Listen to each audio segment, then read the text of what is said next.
What? 2 štukos eurų už 100 turbo quattro audinę? Ką? Ir dar 7 vietų.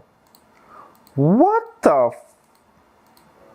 Tarasme, čia nėra kažkoks išsipisnėjimo, man. O, mėlynas salonas!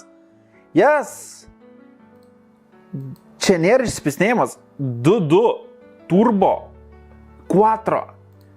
Ta prasme, 2 štukos eurų, tik tai čia žiauriai nedaug, kaip už tokią mašiną, kuri, ta prasme, visi nori jų dabar. Damn! Aišku, turbūt, baisi dėl to jas neperka, bet viską galima pataisyti. Pliama, 2 štukos eurų. Parduočiau antrą golfą. Jeigu dar biškį pasiderėti.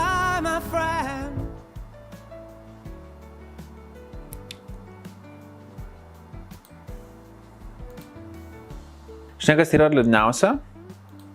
Kad visas šitas labai daug kainavo. Čia man labai primena mašina, kuri būtų atitikmuo Pick Me Girl panai. Bet lempos tai žiauriai šiaip gražiai atrodo.